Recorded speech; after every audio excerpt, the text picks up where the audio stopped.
Me Priyanka is describing topic food preservation and storage, यानी कि हम फूड को कैसे कैसे स्पॉइल होने से बचा सकते हैं और उसको कैसे हम लंबे टाइम तक स्टोर करके रख सकते हैं। अगर हम इसकी डेफिनेशन देखते हो तो ये एक तरह की ऐसी साइंस है जिसमें हम क्या फूड को स्पॉइल होने से बचाते हैं और क्या हम फूड को लंबे टाइम तक रख सकते हैं। इसमें हम साइंस के अलग अलग मेथड्स का यूज करते हैं जिसमें क्या हम फूड को स्पॉइल होने से बचा सकते हैं।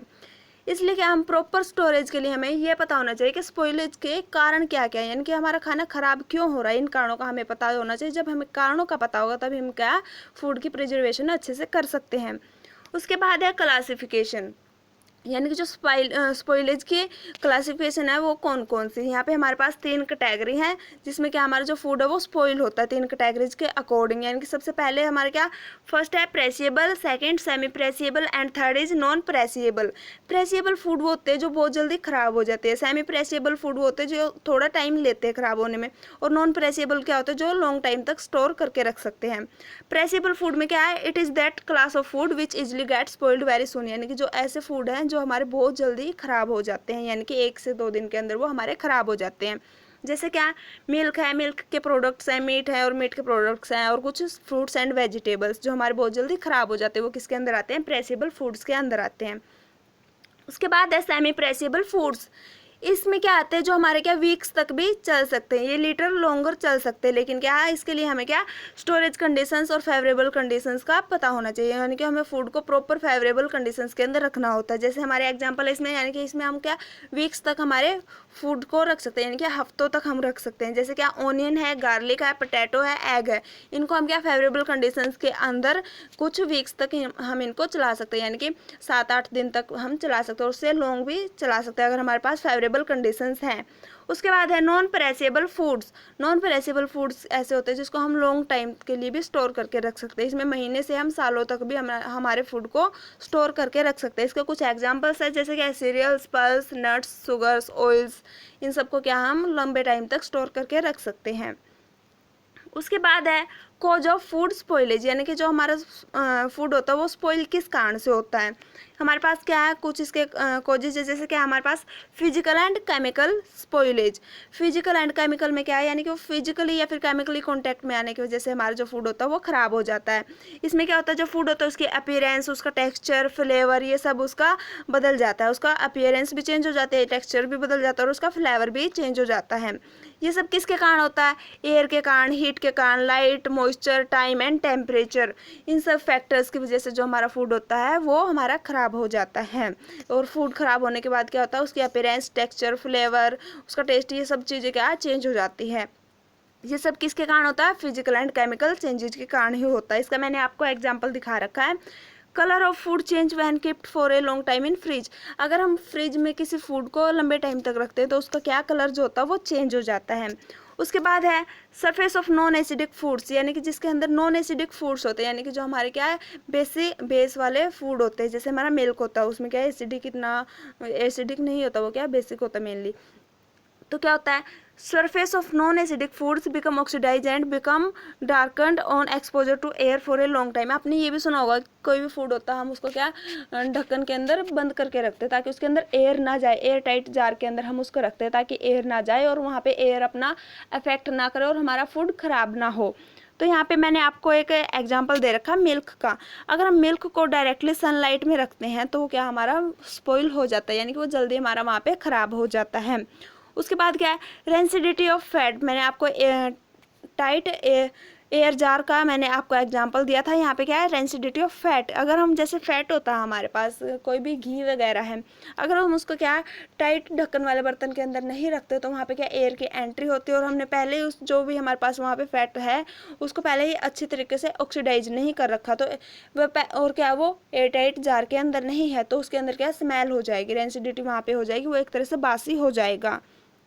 ठीक है, ये सिर्फ किसके कारण है अनडिजायरेबल ऑक्सीडेशन के कारण, यानी कि क्या है वहाँ पे जो ऑक्सीडेशन या फिर उसकी जो भी प्रिजर्वेशन का तरीका था, मेथड था, वो अच्छे से नहीं था, इस कारण से जो हमारा फूड होता है वो वहाँ पे ख़राब हो जाता है।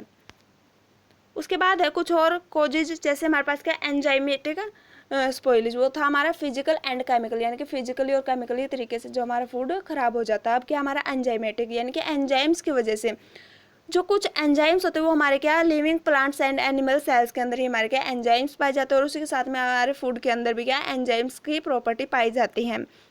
अगर हम फूड को अच्छी तरीके से प्रॉपर तरीके से स्टोर करके नहीं रखते हैं, उसको प्रॉपर टेम्परेचर में नहीं रखते, तो जो एंजाइम्स उसके अंदर होते हैं वो क्या एक्टिव हो जाते हैं वहाँ पे, और एक्टिव होने के वजह से क्या जो फूड होता है वो सॉफ्ट हो जाता है, और सॉफ्ट होने के बाद वो वहाँ पे स्पॉइल हो जाता है। यानी कि क्या है, एंजाइम्स हमारे यहाँ पे प्रेजेंट होते हैं, पहले से ही हमारे फूड के अंदर एंजाइम पाए जाते हैं, यानी कि प्लांट और एनिमल सेल्स के अंदर क्या हमारे एंजाइम्स पाए जाते हैं। तो अगर हम उसको प्रॉपर कंडीशंस के अंदर नहीं रखते फूड को, फूड के अंदर एंजाइम्स पाए जाते हैं और प्रॉपर तरीके से फूड को हम नहीं रखते हैं, तो उसकी जो एंजाइम की एक्टिविटीज़ थी वहाँ पे हो जाती है। एंजाइम की एक्टिविटी होने की वजह से जो फूड होता है वो सॉफ्ट हो जाता है और उसके बाद वो स्पॉइल हो जाता है। उसके बाद है माइक्रोबियल स्पॉइलेज, यानी कि कुछ माइक्रोब्स की वजह से, जैसे क्या बैक्टीरिया वगैरह हैं। यहाँ पे क्या हमारे बहुत सारे डिफरेंट बैक्टीरिया होते हैं जो कि कुछ टेम्परेचर पे डिपेंड करते हैं, यानी कि कुछ तो हमारे क्या कोल्ड एरिया में एक्टिव होते हैं और कुछ क्या हमारे टेम्परेचर पे एक्टिव होते हैं, हाई टेम्परेचर पे। यहाँ पे मैंने आपको एक कोल्ड का दे रखा है एग्जाम्पल, और एक क्या है हाई टेम्परेचर का। एक कोल्ड टेम्परेचर का यानी कि वेरी लो टेम्परेचर में जो बैक्टीरिया ग्रो करते हैं, और क्या है एक हाई टेम्परेचर में जो बैक्टीरिया ग्रो करते हैं। इसमें क्या है साइको ओरोफिलिक बैक्टीरिया।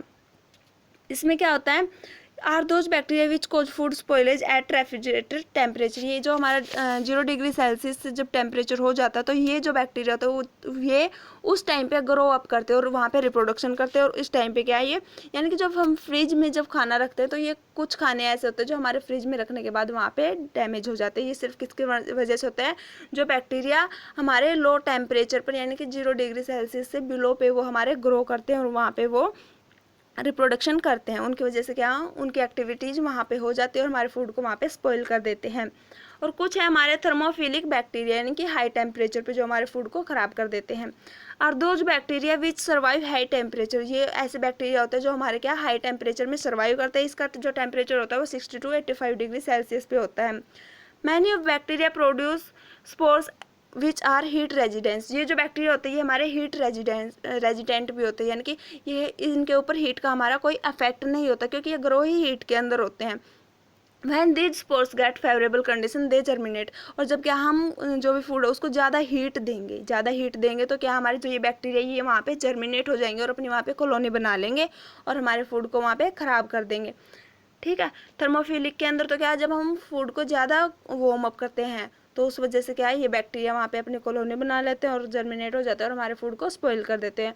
और साइको ओरोफिलिक बैक्टीरिया क्या था, जो हमारे लो टेम्परेचर पे एक्टिव होते हैं। उसके बाद ये थे हमारे कुछ कोजेज, यानी कि जिनकी वजह से हमारे क्या फूड स्पॉइल हो जाता है। उसके बाद है इंपॉर्टेंस और नीड ऑफ फूड प्रिजर्वेशन। हमें क्या फूड प्रिजर्वेशन की ज़रूरत क्यों पड़ी। इसमें क्या है, कुछ तो हमारे क्या था, it provides variety of food stuff for preparing different dishes during off season. अगर कभी कभी क्या है ऑफ सीजन आ जाता है कि उस सीजन में हमें वो वाली सब्जी नहीं मिल पाती और हम क्या उसको प्रिजर्व करके रखते हैं, अच्छे तरीके से हम उसको मेंटेन करके रखते हैं, तो क्या हम ऑफ सीजन में भी उस चीज़ को बना सकते हैं, यानी कि उस तरह की डिश को हम पा सकते हैं।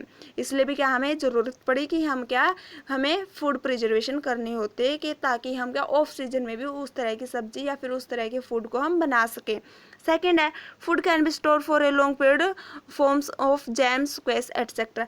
यानी कि फूड को हम क्या लॉन्ग टाइम के लिए स्टोर करके रख सकते हैं, किसकी फॉर्म में, जैसे क्या जैम हो गया, कोई स्क्वेसेज हो गया, यानी कि स्क्वेसेज में क्या होता है जैसे कुछ हमने क्या चपटा हुआ बना लिया। जैसे इसमें मैं आपको कुछ एग्जांपल देती हूँ। जैसे हमने कोई चटनी वगैरह बना के उसको अच्छे तरीके से हमने पहले ही स्टोर करके रख लिया, बिल्कुल प्रॉपर फेवरेबल कंडीशंस के अंदर। ठीक है, उसके बाद है इससे क्या होता है, जब हम फूड को प्रिजर्व करके रखते हैं तो जो फूड होता है वो हमारा वेस्ट होने से बच जाता है। और क्या होता है, जब हमारे पास फूड की अवेलेबिलिटी नहीं होती उस टाइम पे भी क्या हम जो प्रिजर्व हमने फूड कर रखा है उसको हम उस टाइम पे उसका यूज कर सकते हैं। एक बार और मैं इनकी इंपॉर्टेंस और नीड आपको बता देती हूँ। सबसे पहले तो क्या है, हम फूड को प्रिजर्व करके क्यों रखते हैं, ताकि हम क्या ऑफ सीजन में भी उस तरह का फूड बना सकें, यानी उस तरह का खाना हम बना सकें। सेकंड क्या, हम उसको दूसरी फॉर्म्स के अंदर भी रख सकते हैं, जैसे जैम्स और स्क्वैशेस, इनकी फॉर्म में भी हम उनको रख सकते हैं। और इससे क्या होगा, हमारा फूड जो वो वेस्ट होने से बच जाएगा। और जब हमारे पास फूड अवेलेबल नहीं होगा तो उस टाइम पे भी हमारे पास क्या उसकी अवेलेबिलिटी होगी अगर हम उसको प्रिजर्व करके रखते हैं तो। उसके बाद है principles use for food preservation, यानी कि फूड प्रिजर्वेशन के लिए कुछ प्रिंसिपल है, सिद्धांत है उसके क्या है, हम उसको कैसे कैसे प्रिजर्व करके रख सकते हैं। पहला तो क्या है, delaying the growth of micro organisms by removal of micro organisms. पहले तो क्या होगा कि हम माइक्रो ऑर्गेनिजम्स को उस फूड के अंदर से निकाल देंगे, लेकिन क्या फिर भी वो हमारे प्रॉपर तरीके से पूरे पूरे नहीं निकल पाते। तो इसमें क्या करते हैं हम, by hindering the growth and activity of micro organism using heat and radiations, यानी कि यहाँ पे हम हीट एंड रेडिएशंस का यूज करते हैं, जिसकी वजह से जो हमारे माइक्रोब्स है, माइक्रो ऑर्गेनिजम्स है फूड के अंदर, उनकी क्या जो ग्रोथ है वो इनएक्टिव हो जाती है एक टाइम के लिए, यानी कि इतने टाइम तक उसकी जो ग्रोथ है वो नहीं होगी और उस टाइम तक हमारा जो फूड है वो अच्छे से रहेगा अगर हम फूड को फेवरेबल कंडीशंस के अंदर रखते हैं तो। यानी इसमें हम क्या करेंगे, जो माइक्रो ऑर्गेनिजम्स हैं उनको रिमूव कर देंगे, किस मेथड से, हीट और रेडिएशंस के मेथड से। उसके बाद सेकंड क्या, हम उसमें कुछ इनएक्टिव एंजाइम्स का यूज करेंगे ताकि जो एंजाइम्स उनके अंदर हैं उन एंजाइम्स के लिए क्या कुछ एडवर्स इफेक्ट डालें, वहाँ पे इनएक्टिव उन एंजाइम्स को इनएक्टिव कर दें।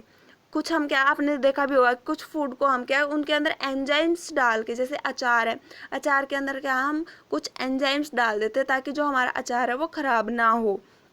यानी कि यहाँ पे हम क्या कर देते हैं, जो एंजाइम्स उसके अंदर है उनको इनएक्टिव कर देते हैं ताकि वो हमारे जो फूड है उसका जो हमारा फूड है वो लॉन्ग टाइम तक चल सके। Delaying food decomposition by inactive enzymes, inactive enzymes की वजह से हम क्या है फूड की डिकम्पोजिशन वहाँ पे नहीं होगी और इस तरह से हमारे जो फूड है उसको हम लॉन्ग टाइम तक प्रिजर्व करके रख सकते हैं।